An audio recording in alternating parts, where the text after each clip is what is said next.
Hello guys, welcome to the second video, also the second chapter of Grandpa's Great Escape.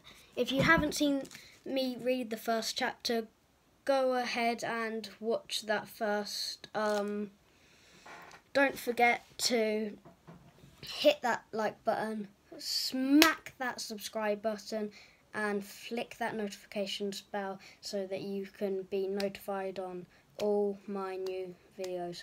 Also, at the momento, I have started making a flipbook. Well, kind of started making a flipbook. I've started cutting pieces of paper out, but I've already lost the first piece I cut out, which is amazing. I'll find that in a minute, but let's get started. Let's put my magical glasses of sight on and let's get started. Oh, my knee really hurts, so I bent it backwards. Right, chapter 2, Slippers. Over time, Grandpa's mind began transporting him back to his days of glory more and more. By the time our story begins, the old man completely believed that it was still World War II, even though the war had ended decades before. Grandpa had become very confused, a condition that affects some elderly people. It was serious, and sadly there was no cure. Instead, it seemed likely it would worsen over time, until one day Grandpa might not even be able to remember his own name. But as ever in life, wherever there is tragedy, you can often find comedy. In recent times, the old man's condition had led to some very funny moments. On bonfire night, Grandpa insisted everyone go down to the air raid shelter at once when the next door neighbours started letting off fireworks in the garden. Or there was the time when Grandpa cut a wafer, thin chocolate mint, into 4 pieces with his pink knife and shared it out with the family because of rationing. Most memorable of all was the time Grandpa decided that a shopping trolley at the supermarket was really a Lancaster bomber. He hurtled down the aisles on a top-secret mission, hurling huge bags of flour. These bombs exploded everywhere, over the food, over the tills, even covering the haughty supermarket managers from head to toe. She looked like a powdery ghost. The clean-up operation lasted many weeks. Grandpa was banned from the supermarket for life. Sometimes Grandpa's confusion could be more upsetting. Jack had never met his grandmother. This was because she had died nearly 40 years ago. It had been one night towards the end of the war in a Nazi bombing raid over London.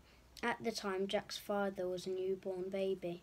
However, when Jack stayed at his grandfather's tiny flat, the old man would sometimes call for his darling Peggy, as if she was in the next room. Tears would well in the boy's eyes. It was heartbreaking. Despite everything, Grandpa was an incredibly proud man. For him, everything had to be just so.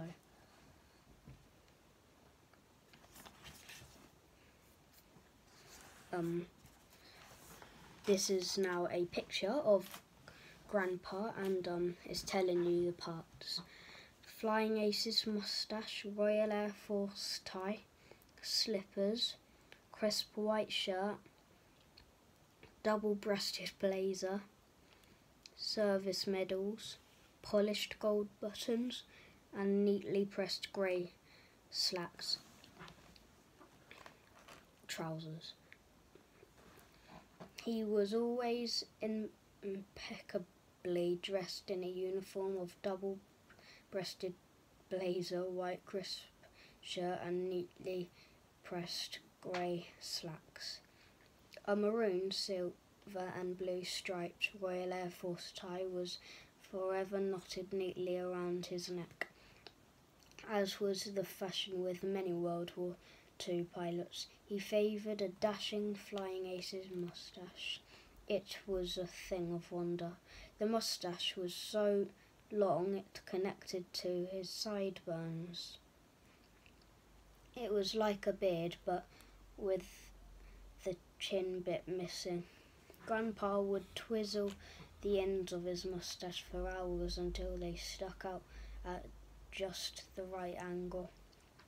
The one thing that would give Grandpa's confused state of mind away was his choice of footwear, slippers. The old man no longer wore shoes. Now he always forgot to put them on.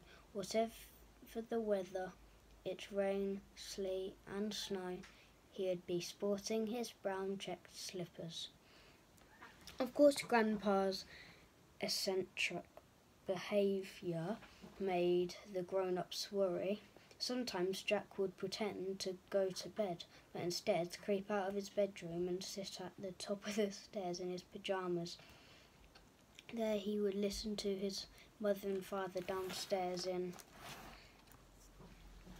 the kitchen discussing Grandpa. They would use big words that Jack didn't understand to describe the old man's condition. Then Mum and Dad would argue about Grandpa being put in an old folks' home.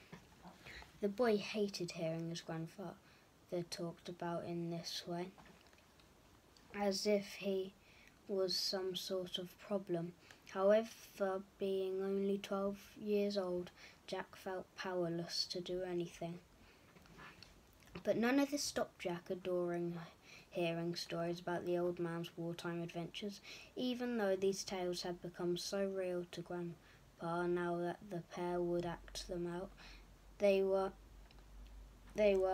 boys' own adventures, stories of daring do. Never heard of that. Grandpa had an ancient wooden record player the size of a bath. On it he would play booming orchestral music with the volume as high as it would go. Military bands were his favourite, and together Jack and his grandfather would listen to huge classical pieces like Rule Britannia, Land of Hope and Glory, or the Pomp and Circumstance marches way into the night. Two old armchairs would become their cockpits as the music soared, so they did in the air. Imaginary fighter planes, a Spitfire for Grandpa and a Hurricane for Jack. Up, up and away they would go together. They would fly high above the clouds, outwitting enemy aircraft.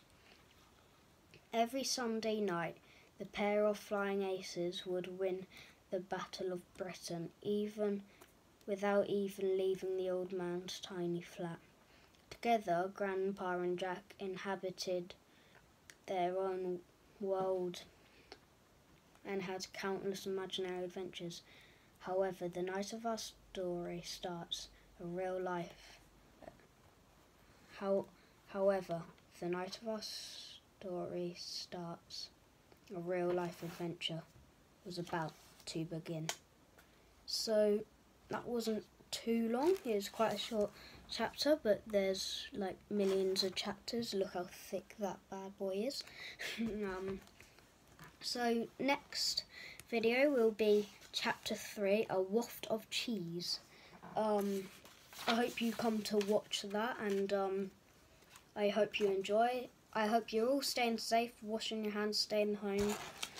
So yeah, remember, stay home, protect the NHS, save lives. We're all in this together, okay?